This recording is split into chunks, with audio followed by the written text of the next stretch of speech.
What do you see, Joe? It takes a couple seconds. Hold on. Let me see here. There is like a definite little bit of lag. Mm, I don't see anything yet.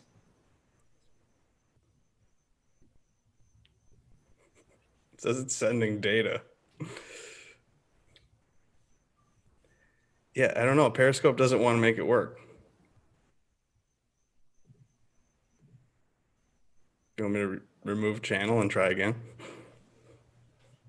No, I think we just Because it says sending data. I don't know what that means it says that on the Periscope one, on the restream thing.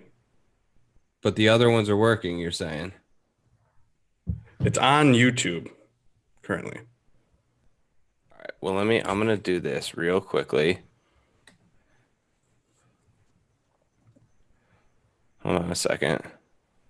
Oh, Twitch is now online. So that was sending data to Twitch. All right, so I'm grabbing the YouTube link and I'm just gonna. Oh, Twitch is now online. So that was sending data to Twitch. All right, so I'm grabbing the YouTube link and I'm just gonna. Oh, Oh, Twitch is now online.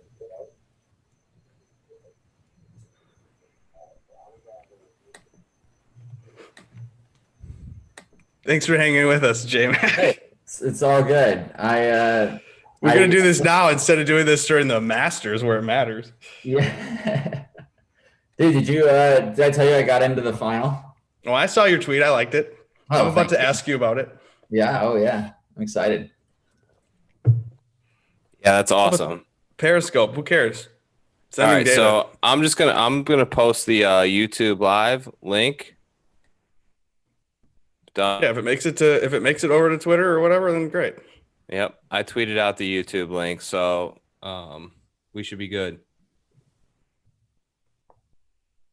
I mean, do I have to be logged in as or as All Periscope? I right, mean, like, I don't know how let's that works. roll. Let us roll. All right. If you're on Twitter, I'm sorry. Go to find us somewhere. Or watch us later. Who cares? Bagels owns the Periscope network anyway, so it's not like anybody would want to watch us there. Okay, I'm gonna play the music. Get it.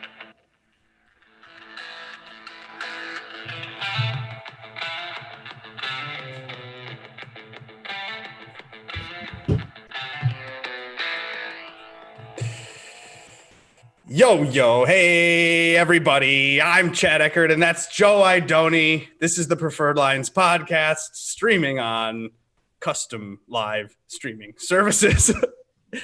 Possibly Twitch, possibly YouTube, possibly Periscope, probably not. But you can follow us on Twitter at Preferred Lines. Joe, hey, how are you? Long time no see. What's up? Long time no see. You held it down last week in my absence, so good to see you. Pumped. Yeah. It was a good week, but not the best week. So it's better to have you back in the fold. And then next week's the one we've been waiting for is next week. But we're here this week with the Houston Open, and we've got a guest, Justin Macmahan. J-Mac, What's up? how you doing, buddy? I'm good. I like you guys. I'm obviously more excited for the Masters than the Houston Open, but this isn't a bad field. It's not a bad field. It's worth giving it some attention, and hopefully everyone else is just focused on the Masters and we can catch them sleeping. Exactly. So we have to catch him sleeping though, because you've got something. Listen, okay, everybody. This guy, we have to bring him on because he's a real bettor. He bets real money, not $4.50. He's wagering thousands, and he's involved in online Twitter gambling battles and stuff like that with like real money. So, and he's in the Fantasy Golf World Championships, which is this weekend. Or explain that to us. Some of us don't play DraftKings that are listening to this, or other people don't play it. That's such a high stakes, or don't go for Yeah. it like you're going for. Tell us about this little adventure you're on. Yeah, so it started a couple weeks ago. This is the first time I've ever been in a live final with this type of format, where they kind of do like they'll kind of whittle the pool down So 200 people qualify for it. And 2 weeks ago's event, it was top 100 out of 200 advanced to the next round. And then this past weekend, it was top 40 out of 100. So I made it. And now for the Masters, there's 40 entries in the Masters. And so they're skipping this week. They left this week open for ties, but I don't think there was a tie. So this week is skipped. And then for the Masters, it's like $500,000 to first, I think 200,000 to second, and then like 100,000 to third. And then I'm not sure what last place is. I'll look, I'm sure about Friday afternoon, I'll start looking at what the bottom spots pay out. But for now, I'm just going to pretend I'm going to get 6 out of 6 through the cut and only focus on the top 5. Well, what's great is that there's no reason for you to hold back. You don't have to, play games with your answers because your opponents aren't maybe watching this. Yeah, who knows? Yeah, I mean, and the thing is, whatever I'm going to do is probably going to end up changing. Yeah. So, it's Monday night. That's what we're saying. It's funny. J-Mac, here's what we do here is we just, we crack a beer and we just chat. And this is what we're going to do. We go through a couple of questions, rapid fire with you, get your answers and kick you off. We'll go through the betting board. That's how it kind of goes. Sounds good. I'm up for it. Treat me however you want. All right, cool. We'll Your be turn, cool. Joe. All right. So first question I have is, so there's a lot of us, sort of myself and Chad included, who sort of toe this line between, DFS and is it a hobby or is it a profession? Like you, I admire because you just sort of made that leap and were like, this is what I'm going to do. And I'm going to create this company and all this stuff. Like, talk to me about the process in doing that and when for you it went from a hobby to a career. Yeah. So when I was a sophomore at UNC Chapel Hill, I hit my first 100K GPP.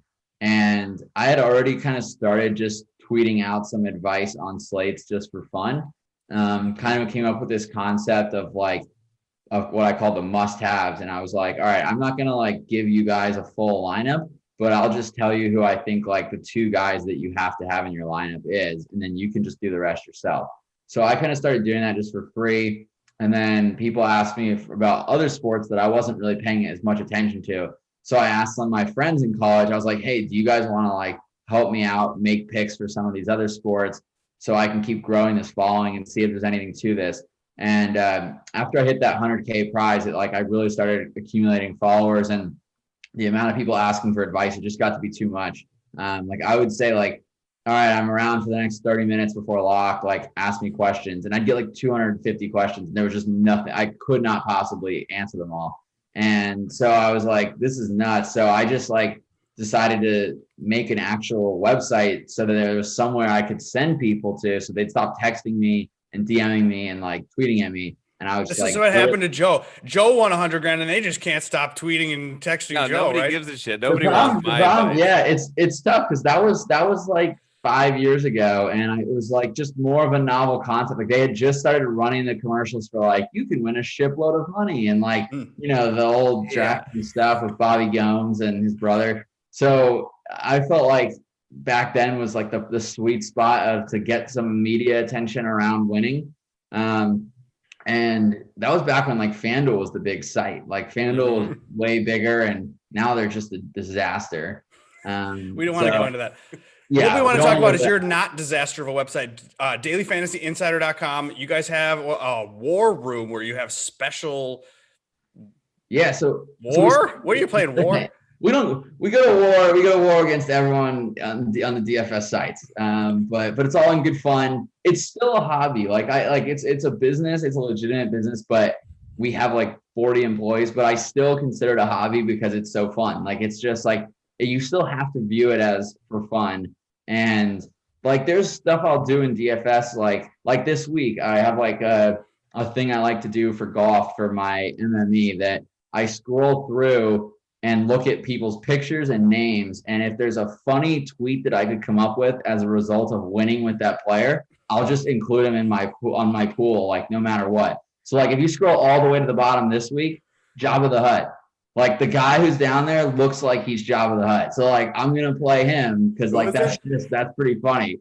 And then I'll have 1%. And so I still do stuff to keep it fun. Kevin Tway, he looks like Ike Barinholtz with a bad haircut.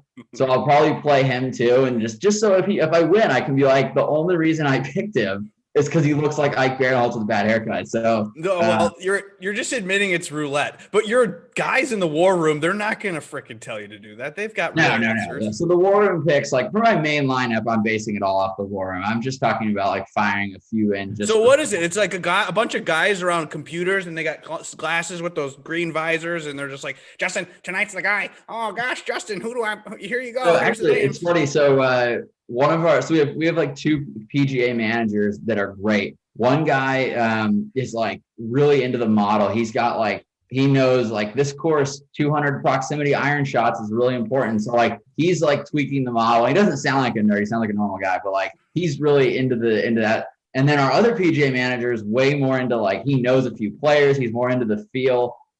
He's a cool guy. He played like football at UNC. He actually wrote the song Cruise by Florida Georgia Line. So he's like a musician, songwriter, and he just likes to be a part of DFI for fun. So we've hung out with him before. He's great. And then we've got a couple other guys on our team that do a lot of in-depth like Vegas odds analysis. And Vegas odds are super helpful for projecting ownership. Like they pretty much correlate like exactly, like especially in higher stakes. So I look at that a lot for higher stakes because you can like Wesley Bryan was a good example. He was 56% owned this past week in the final for the DraftKings final because he had head-to-head matchups in Vegas against 2 guys that cost 1,000 more than him, and he was only like plus 115 against those 2 guys. So you could kind of like extrapolate that Vegas expects him to beat these 2 other guys.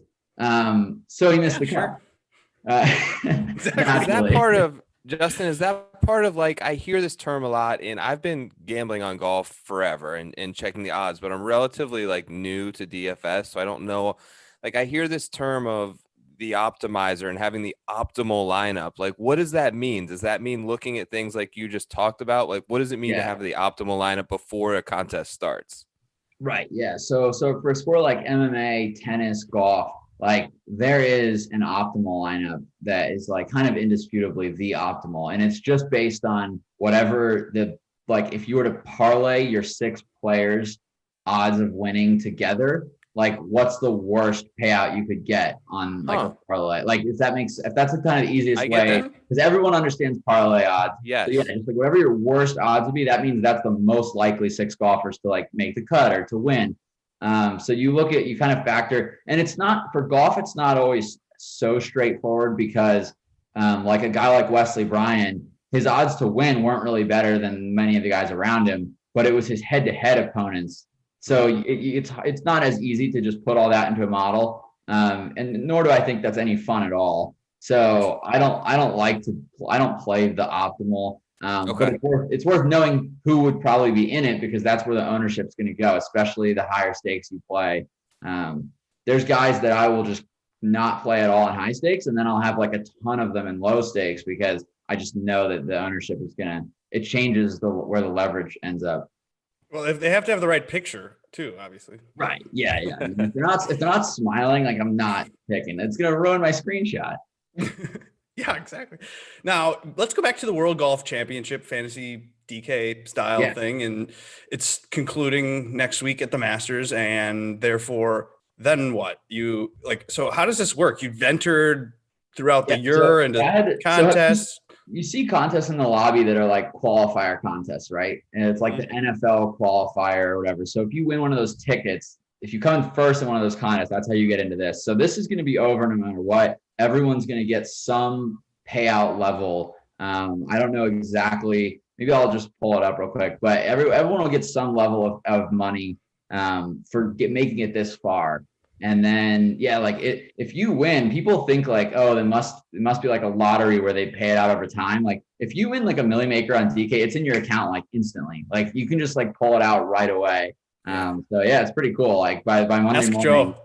Joe's left it in there. I didn't win tax reasons. But it was fun. So like seeing that immediately in your account for sure.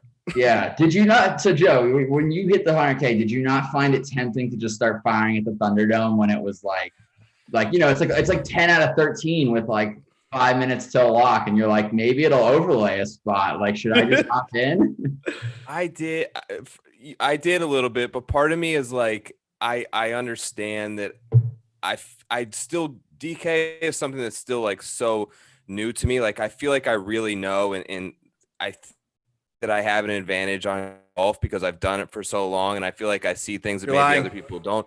DK, Nope. it was just a Nope, you're total lying. crapshoot and luck for me.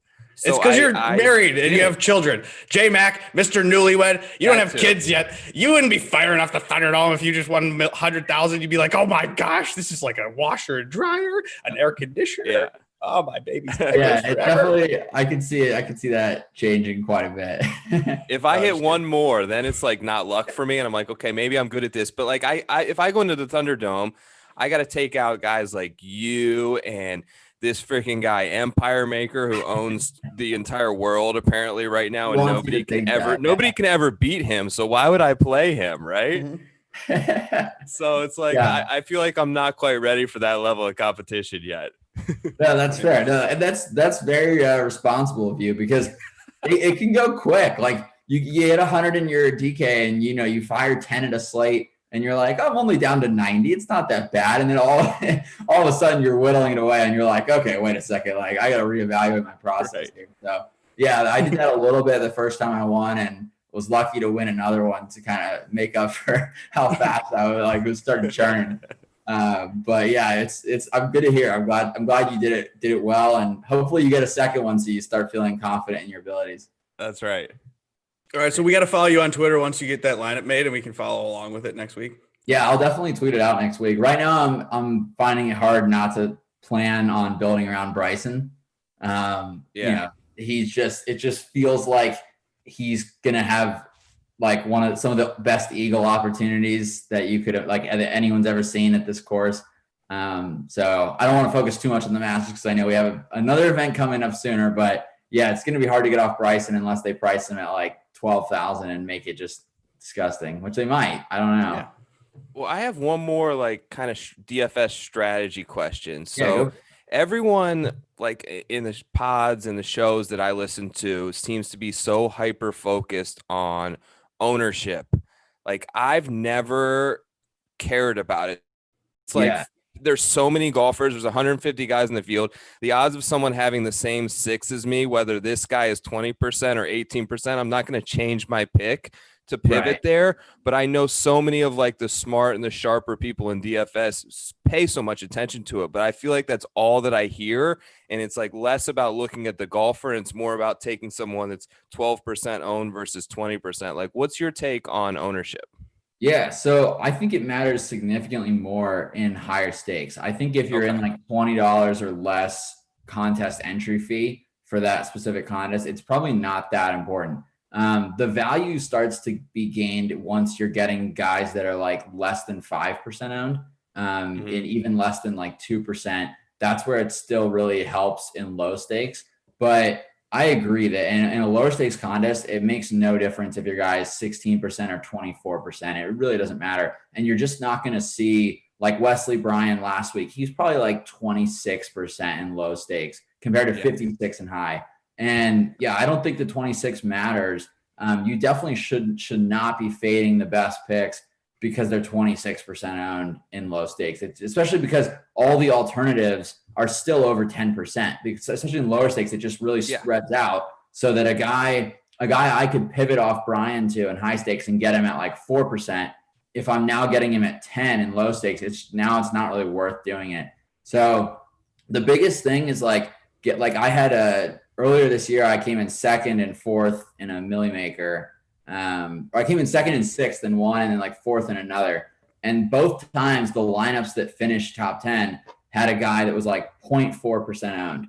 And that's where it starts to really matter. But even if you think about like the Millie Maker for the Masters is what, like 250,000 people, 250,000 lineups, something like that. So even a 1% owned guy is going to be in, trying not to embarrass myself here, 2,500 lineups. So like you're not even getting that much. Like once you start getting down to like 0.4% owned, now it's 1,000 lineups.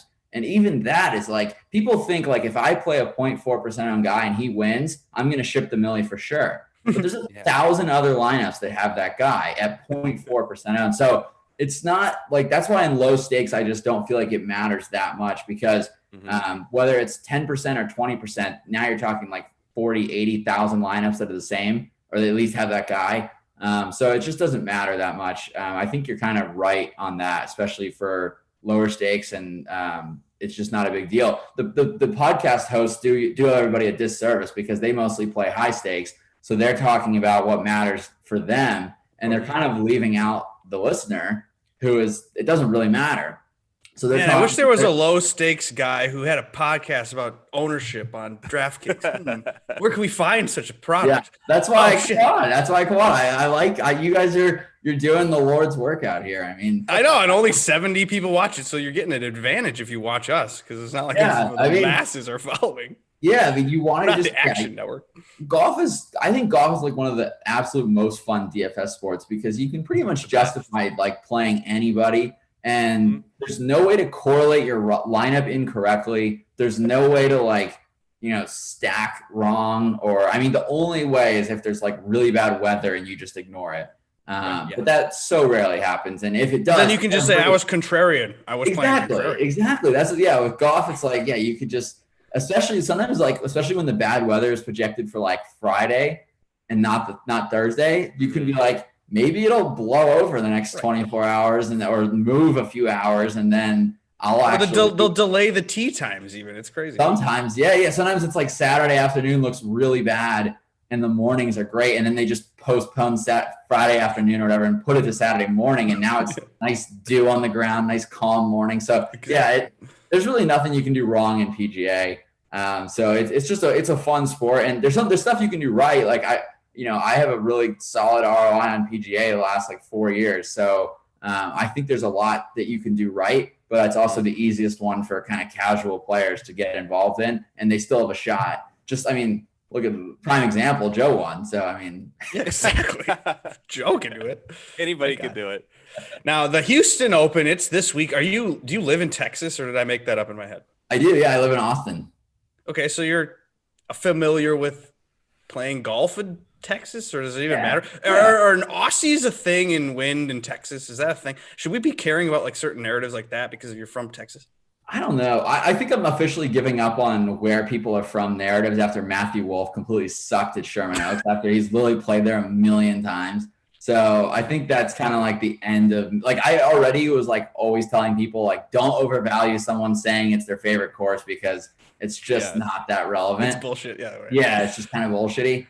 And also like it may have done him a disservice because it's not like they're going to make the course a little harder than it is when he plays with his buddies out there every weekend. So he may be like, oh yeah, like this is one you can just blast it off the tee and you'll be fine. And then he gets there and he's like, oh wow, this rough got a little longer. Like, maybe it hurts him. Who knows? So I don't really give any value to that. I just play the best plays. Hey, so speaking of value though, how about the word value? How do you find it in the betting board or in DraftKings? I mean, is it trends? Is it specific stats? Or what are you looking for to get the value?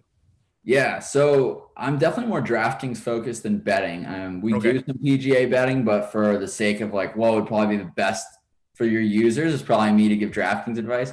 For DraftKings value, I'm looking at like, so for our model that we use, like in the War Room, we post the top 25 plays in our model. And so I'm usually taking my value from the guys who are jumping up really high. Like an example this week is like, so far our model has James Hahn as the second best play overall, regardless of price, which is really interesting. So like, I don't know, like if we're going to dig into that and say, okay, we should knock him down a bit. But we probably won't knock him down far enough that he's not worth it at like 8,000. And then like the deep guy, like the deep sleeper, like we have Grayson Murray like 20th in our model and he's like 6,200. So if I wanted to just like really punt, then I would look at that. So that's kind of, if you don't have any sort of model that you rely on, it can be kind of tricky because I feel like you can get stuck in the weeds a bit. And, you can make up a reason for anybody.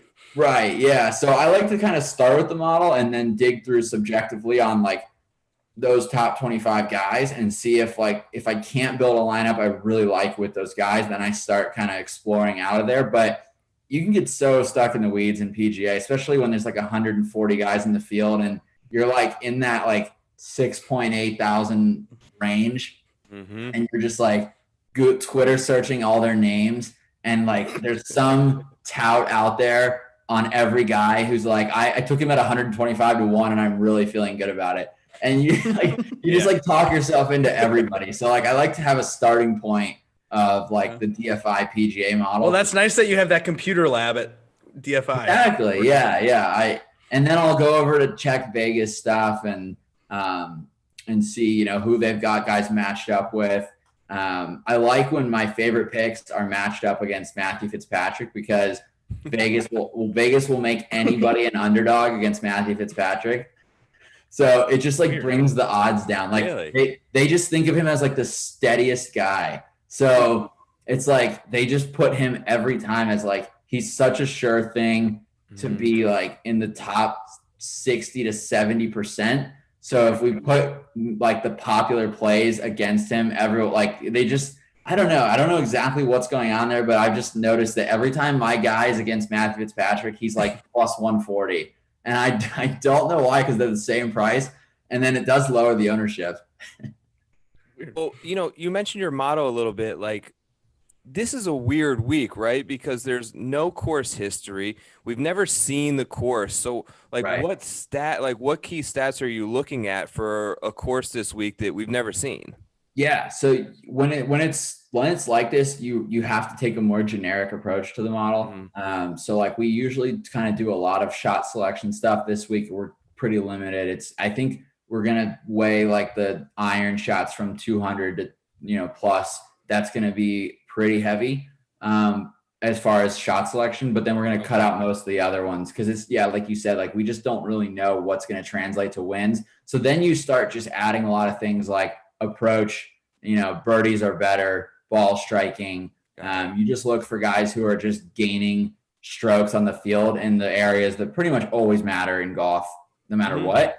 And that's when you find like, we're doing like, we usually do like last 24 rounds. So you say like, wow, James Hahn is second in fairways gained in his last 24 rounds played on this whole field. And it's a pretty good field. So like, that's really interesting. And like, of the like 15 stats that we're looking at, his absolute worst stat is he's 34th in bogeys or better gained, and he's 34 or better in everything else. So that almost says like, oh, maybe he's actually due for some positive regression, because he must be putting like crap if he's like doing everything else so well, and then he's just not making birdies. Like he's running kind of bad. So right.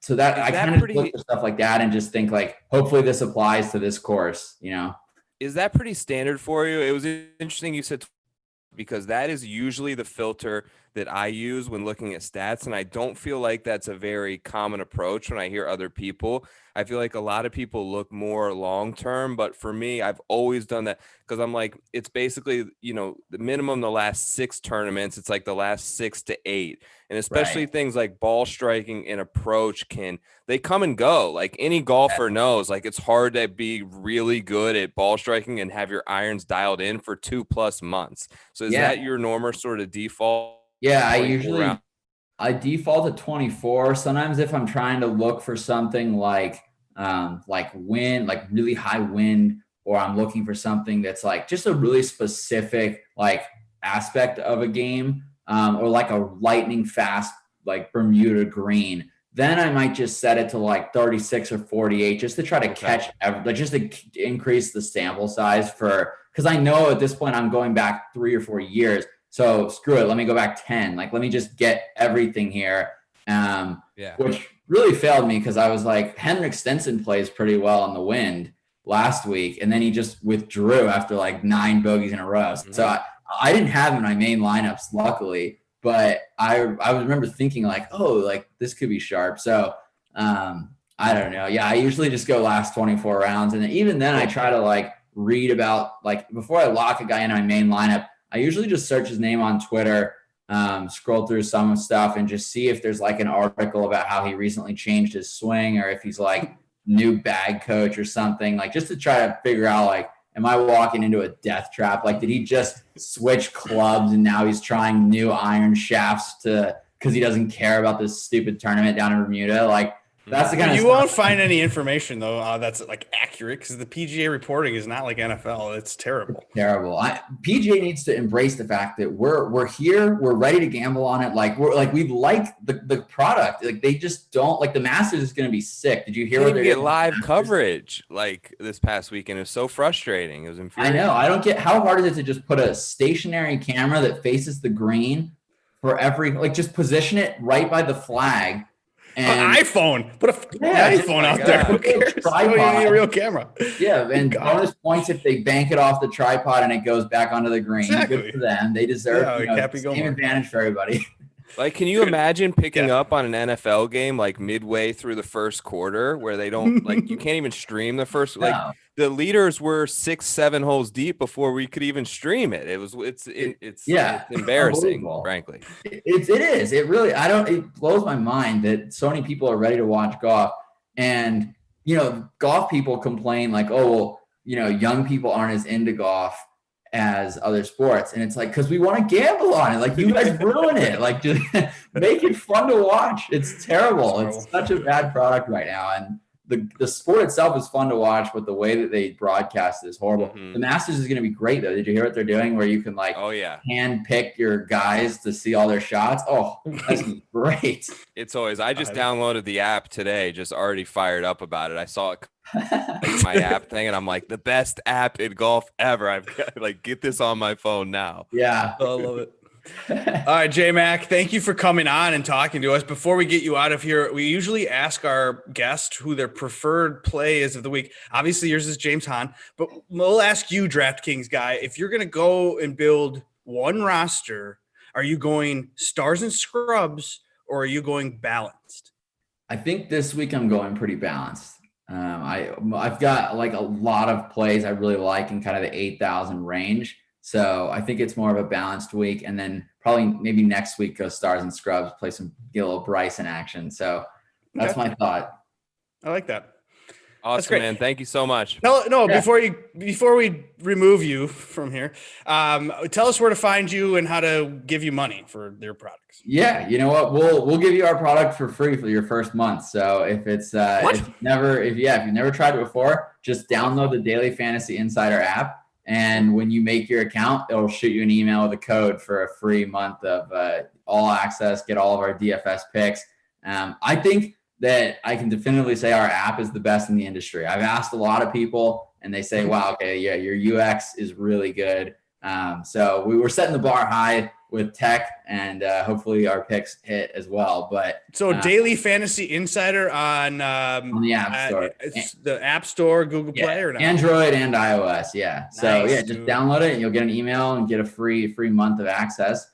And if you don't want to buy anything, it's totally fine. Just use it for a month and leave us a review in the App Store, and that'll settle your debts to us. Boom. Hey, congratulations on tying it up with the wife and doing all that. Good job. Thank you. Absolutely, yes. Yeah. Welcome to that. part. Best of luck in the World Championship. Championship. A married man. I'm almost Joe. I'm like, I got to grow out the stash, and then Yeah, you got to pound out 2 kids. First one has to be a boy, though, and then the second one has to be a girl. That's how we do it here on Preferred Lines Podcast. That's All right. right. Good to know. Thanks, J-Mac. Peace out, All right, dude. thanks for having me. Awesome. See you guys. Thank you, Good to man. see ya. All right, everybody. We're powering through. That was Justin Macmahan. He works for Daily, or works. He's basically the guy at dailyfantasyinsider.com. DFI. He's that dude. What I like Justin, man. He's very much like high stakes, like has made a living on DFS. He's not like, I don't know. Some of these guys, though, like, I don't know the right Justin word for it, but they told just me- kind of, they come off a little bit like arrogant assholes. And like, he is not, like, the fact he would come on and like just talk to us as low stakes players and just throw us a couple advice things. He's a very real dude, which is cool. Oh yeah, no, he was. Hey, if you want more on that, you can go to the Fantasy Golf Pod on YouTube. Search Justin Macmahan. You can find an interview I did with him, and he talks about how he won $100,000 at the Playboy Mansion. He wasn't even 21. And he was drinking alcohol. It was great. He tells me about another story where he won a bunch of money. He's been on live on Periscope in the lead, and some dude hit a home run in the ninth inning, and it ruined him bigly. So this guy's a content creator. It's great. He's got that pinned to the top of his Twitter account. It's just a great video. Like, reminds me of the thrill sort of when I kind of won on Periscope Live. And like, this guy's won so much, he like pins the tweet of him losing 250K when all he needs to do is this guy not to hit a home run. And he goes, oh shit. All right, see you guys. And he like takes it very much in stride. Like, all right, later. I'll get it next week. We're rounding the turn. We've made it almost past the midpoint or whatever, but that's okay. We got the Masters next week. This is the tune-up. This is the Houston Open. It's the pre-Masters. If you want some Masters information, I already did some content on that. You can find that on our page. What you want to know, yeah, I might try to pick somebody that's not got the foot out the door this week. Somebody that's not even in to the Masters, maybe. Have you thought about that? Are you looking at that at all? 100%. There are some private jets with an itinerary from Houston to Augusta, Georgia, already booked on Friday night. So it's whether or not these guys want to get on that plane or they make a couple birdies and they're like, I can wait another couple days. But there definitely are definitively some names at the top who you have to at least question their motivation. Correct. Since this is also now a COVID spreader event. Yeah, there's that. There's guys that, but frankly, the next couple of days is like a major sweat for these guys because any of them test positive and they're out. So they're taking a big risk in just being on site. Except for Dustin Johnson. Well, he's probably apparently it's out of his system now. We haven't really heard much about it except that he wasn't feeling great. Interesting that we heard sort of Finau as well say that like it hit him pretty hard. Like, I don't know if you saw the thing with him with Bob Herrig, and he's like, this thing kind of put me on my ass a little bit, which is interesting. You know, the first couple tests we saw with, I think it was Watney and Champ, guys totally asymptomatic. And now it seems like guys are feeling the effects of it. And maybe, you know, quarantining obviously takes an effect on your golf game. And these guys are so used to practicing every day. But then, can DJ even get it again, or how does that work CDC wise? Do we know? Could he lick a bunch of doorknobs this week and he could still play, other than if he doesn't fall down the stairs? There's so many mysteries about this thing still. I'm not going to pretend to know. I think he can get it again. I've heard there are instances where people getting it twice, but he should be. I think he's good, for a little while at least. You know. Okay, cool. Well, whatever. We're not doctors. No, we skip this crap and let's get right to the names. The tippity tip top. You've got Dustin Johnson. He's like 7 or 8 to 1. It's crazy. Yeah. He hasn't played in a while, but when he did play, he was excellent. He was 6th at the U.S. Open, 1st the Tour Championship, 2nd the BMW, 1st the Northern Trust, 2nd the PGA, 12th miscut, 1st. So I mean, like he's just 3 of his last 8 events he's won. He's crazy. He's good at golf, and he's tested positive for COVID, so he missed the CJ Cup and then was ruined again at the Zozo. So although he wanted to play, I mean, whatever. His manager's saying he understands the importance of not rushing things and wanted to be smart about his recovery, so therefore he is not played until now. Do you want him, though, at the top of the board this week at the Houston Open? Too many unknowns for me. Playing so good, and you factor in the unknowns, the potential motivation factor of whether he does want to get on that early jet to Augusta, a place where he has clearly had some success in the last couple of years, barring the stair incident. The other thing is too, like, obviously his practice routine has been, but we don't know, we haven't heard much from him. So I'd be interested in the interviews. Like, you know, DJ's got a young family too. Like, is this something that Paulina and the kids have as well? And then it becomes like weird. You're a little bit worried about them, like while you're trying to golf, while you're trying to get ready for Augusta, while you're trying to get your game in a good place. It's just too many things to even consider backing at. Right. That number is ridiculous. I mean, put an 8 or put it. I mean, like put an 8 on anybody, and I'm going to skip it. But like Tyrrell Hatton at 14, Brooks at 18, Decky Finau also at 18. I've read that Brooks helped redesign it as the player consultant at this course they're playing this year.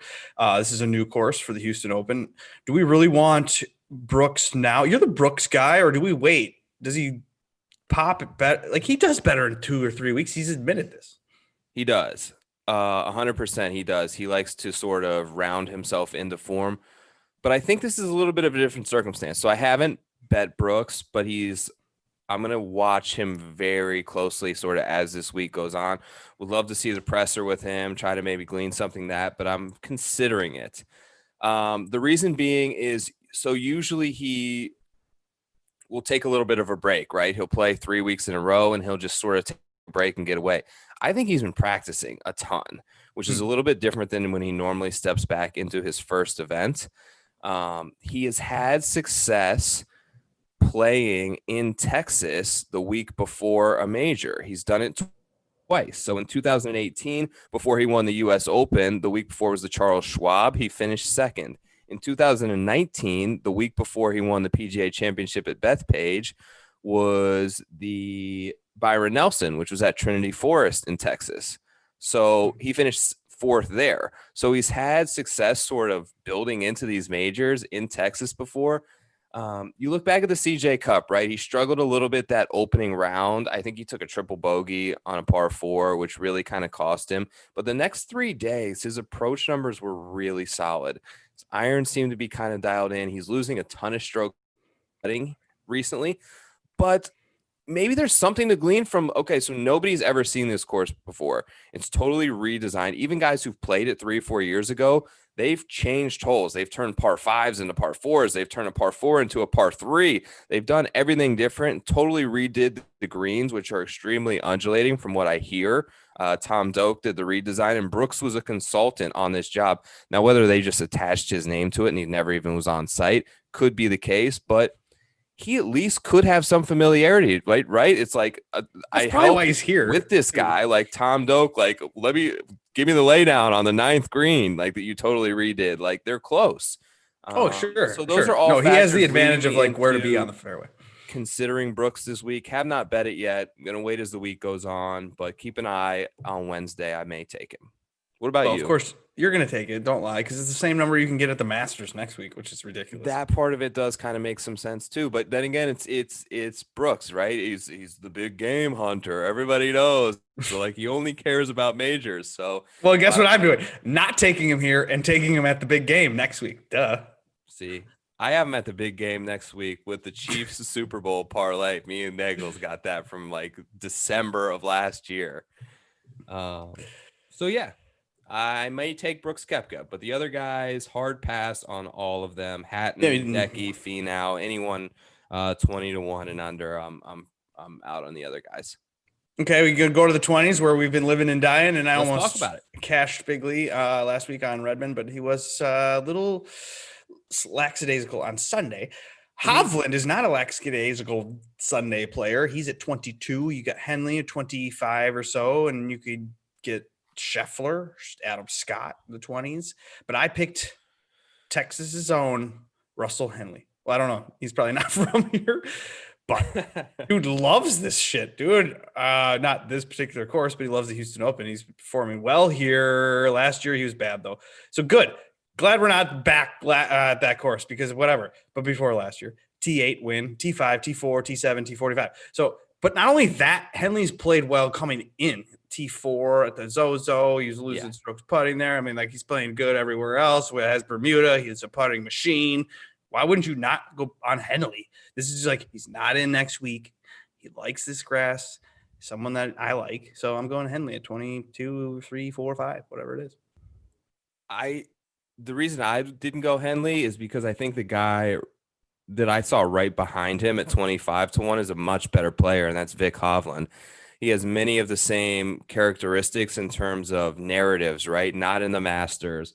Ultra motivation this week because he's not going to be catching the early flight, familiar with the area, crushes par 5s, plays well sort of in this part of the country. And I just think he's a much better player than Russell Henley. Now, this is the Russell Henley Open, but it's not at the Russell Henley Open course. So I think that that No, throws but I'm a going major both. Duh, take wrench both. in the narrative. Oh, okay. Well, Because, dude, we just forget February is this year. It was this year. He won in February. I mean, we know COVID has made everything seem like it was 10 years ago, but at the same time, he just won in February. He's seen his buddies go over to Augusta next week. He's pissed.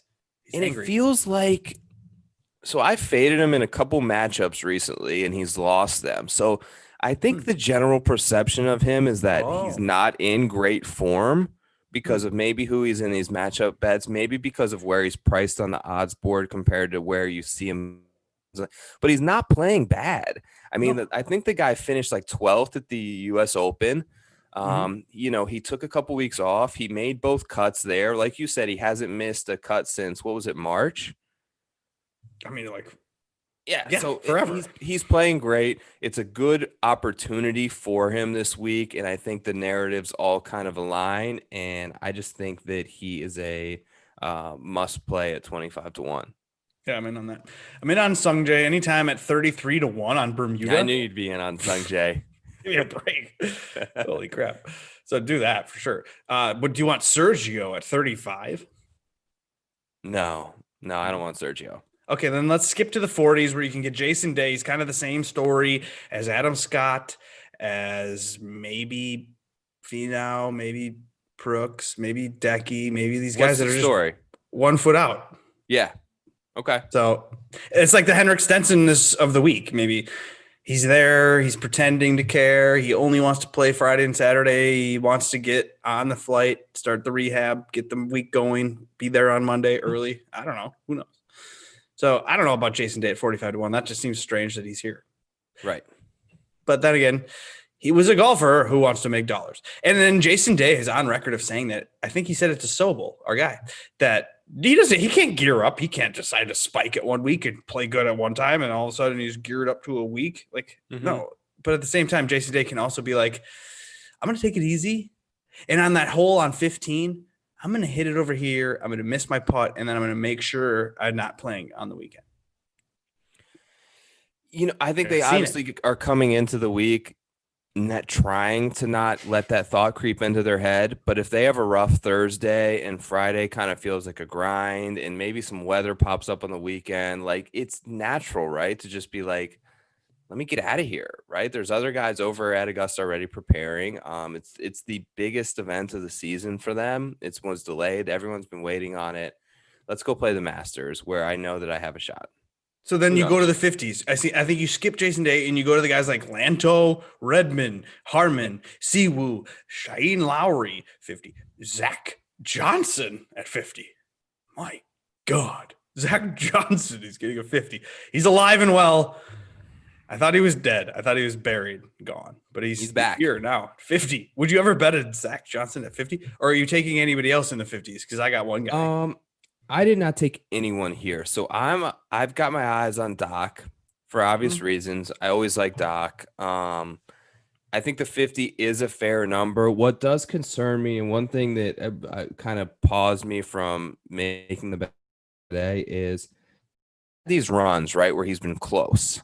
And he's not followed that tournament up the next week very well in the past.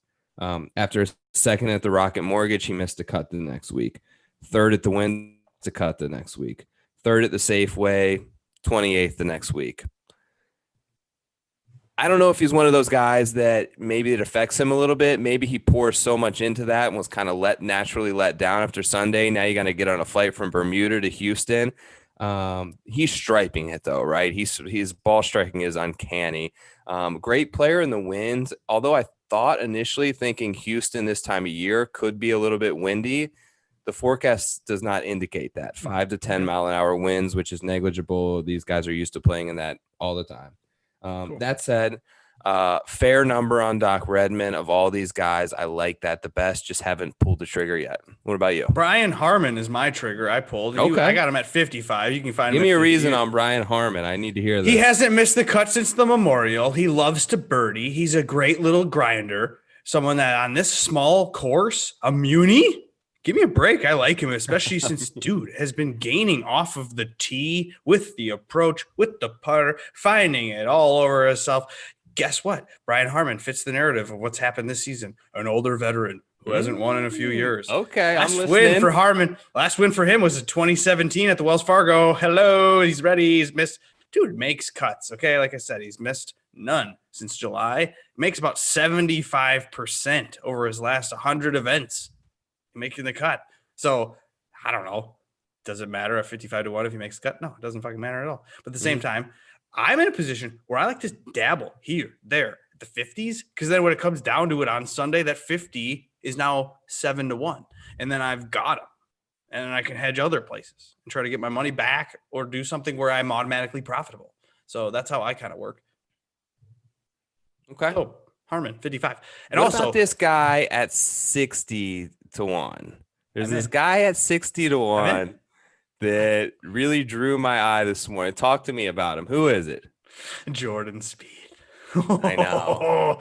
Talk about We're gonna do it, aren't we? Coming home to Texas. Are we doing Please and this? Thank you. Yeah, are you kidding me? Why would we not? Now is the time. There's no pressure. There's no Masters pressure. He doesn't need to prepare for the Masters. He's trying to find form and just fire into the Masters going off of a win. Let's do it. Let's get it now. And it's 60? My God, this is a great number for that. Don't you think? For fuck's sake, he's 50 next week. I think it's a great number for that. Now, that said, he's playing, his form is such shit. But why? I feel It's not. But it Not terrible. he's underperformed for 3 years. Mm. He's shown the flashes. most recent. Yes. Okay. Yeah, we know about how he was last year. We know about how he was in the Masters. He was the worst he's ever been. He was T21 at the Masters last year. Oh, God, he was terrible. Is Greller back? Well, I don't know that, actually. Again, Because I know he had his dad on the bag and like had some very funny comments. He was on the Subpar podcast that I listened to a little bit of. Like, I like Jordan a lot. He's very like open with his struggles, and like I'm to the point now where it was fun for a while to kind of poke fun at the Magic Beans and how he luck sacked into all these victories and the childish Under Armour polos and looks outfits that they put him in. But now, like, I'm ready. Like, I want to see him get it back. It's so tough for him, right? Because he's never going to hit it as far as these guys.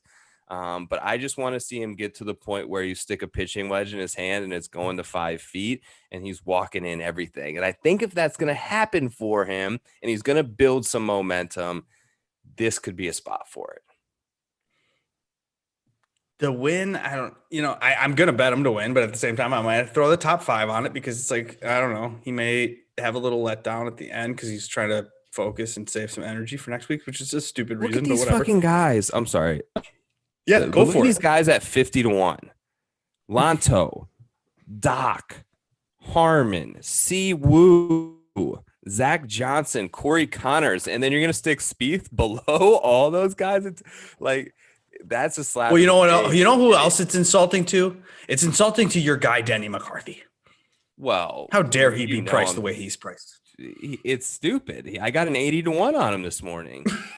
It's unbelievable. The guy's how do they put 81? He just finished 4th. I have no idea, and he just ran up like a 63 on Sunday.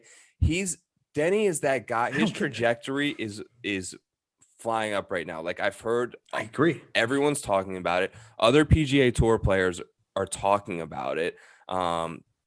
People are like, this guy is going to win, and he's going to win very, very soon. And you're going to put him 80-1 in kind of an awkward field.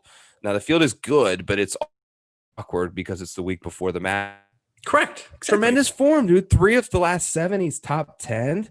Has the ability to go low. It seems like one round is sort of costing him where he's shooting like even par +1, and the other 3 rounds are lights out every week. He needs to string 4 rounds together, but you're going to put difficult, large surface area, super undulating. Like some of these, wait till you see some of these greens, like the 9th hole is insane. It looks like some ski slopes on there. Like you're going to put all these guys on unfamiliar Bermuda grass, lightning fast Texas greens. Like you want the guy with incredible touch and feel and just a natural talent given putter. And that's Correct. in the world. 80 to 1, I think is a crazy number, and I love it. I love it too. I think I'm going to take it. But I'm also looking at Gooch. I like Burns. I like Wyndham Clark again. And they've put him at 90. This is kind of sort of silly too. His odds dropped after he almost won last week. He lost in a playoff. He's back. Wyndham Clark's good. What about Griot at 80? Wasn't he one of the favorites last week? Oh, you know what? Hold on. We did pass a guy that I bet. Right before Denny at 80 to 1. I took Cam Davis at 75 to 1. You don't like that? Well, I've lost a lot of money trying to think he's going to win. Dude, he's played pretty well, man. I know that's a problem. Not well enough. Have ranked really well. All right. He's been excellent at par 5 scoring, 13th in ball striking, 8th in short game. Like all facets of his game seem to be clicking right now. Approach off the tee, short game, putting. Obviously, I believe there's 5 par 5s this week. There was a little bit like the Houston Open site said that the first hole is going to be a par 4. Yet I saw Josh Culp say it's going to be a par 5. So did Mayo. So I like that. Obviously, you mentioned this earlier with Justin. You have sort of the Aussies in Texas lazy narrative that there always is.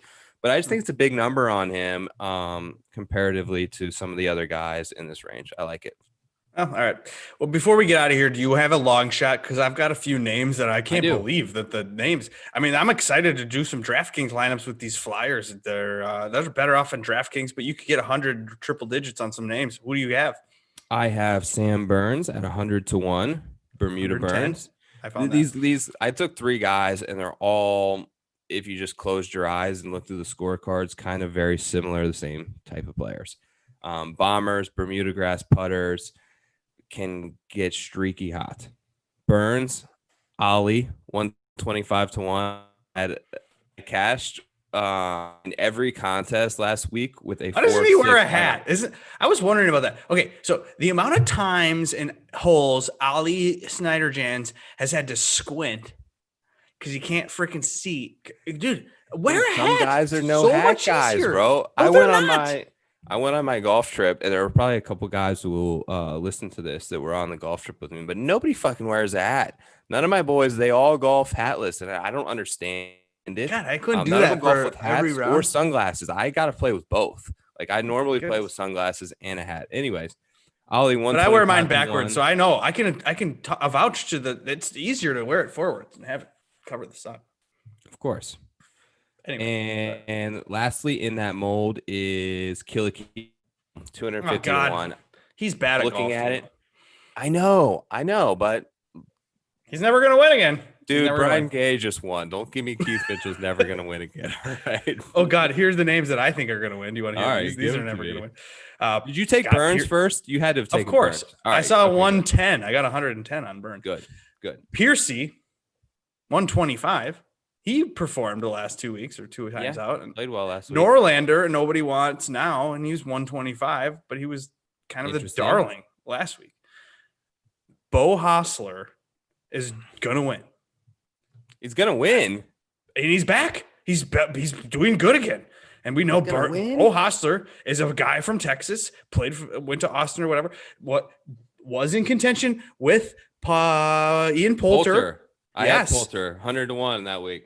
Yeah, and Poulter was making bombs from all over the place, and it was breaking Hostler's heart. So it's Hostler's turn. Let's go. 125 there. McNeely, 140. I liked him last week, and he was like 50 or whatever. And then here's my bomb of the week, Andrew Putnam at 250? 250? He's not playing. You're going to rip Keith Mitchell for not playing well. Putnam's not playing good. What? Last week, alive and well. T21. Fourth cut in a row. Okay. Always good with the putter. Bad with the driver, but do you need a driver on this Mooney? I don't think you do. So you can go 250. Well, don't maybe do that. Maybe just go like top 10 on Putnam, but whatever. 60s, 400 on DraftKings for Putnam. That's the guy that J-Mac needs to use. I hope his war room is telling people to use Putnam. He's this week's Brian Gay. That's why we're amateurs. Putnam and Mitchell. Yeah, this is bad. No, but I liked Mitchell, and then I saw Josh Perry tweet him, and I'm like, in. If Josh even met, like, I would just want somebody else to just mention his name, and that's all it took for me because I looked at it too hard. Okay, we've gone long. Let's just do our bets online on Twitter. Follow Joe at Joe. I don't know at Tour Picks. Yep. I am Edina Realty because I'm a realtor for Edina Realty. So follow me there. My initials are CHE. It's not that hard, bagels. Do us a Anyway. favor, guys. Give us a review, a like, a comment, fire on that merch shop. Throw us some love, right? Yeah, we need that going into the Masters. We got to get the algorithms to hype us because we want to be seen. Because you know what? We do this for free. We do this for fun. We do this out of the goodness of our hearts. And we're excited for next week, aren't we? We're excited for the Masters. So we've got a big guest lined up. I haven't even told you yet who the guest Someone is. said yes to us? Yeah. We got a good guest lined up. We may do an early show. We may do a couple other things content-wise for you guys this week. So keep an eye out on the feed. We are going to just keep working until somebody is like, we want to pay you guys. We're just going to keep doing what we're doing now, being our own producers, our own IT guys, our own everything. Hey, thanks again. Hope you Thanks enjoyed the program. Peace, guys. Houston Open, wintertime.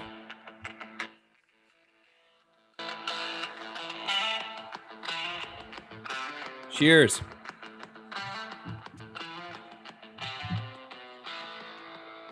Cheers.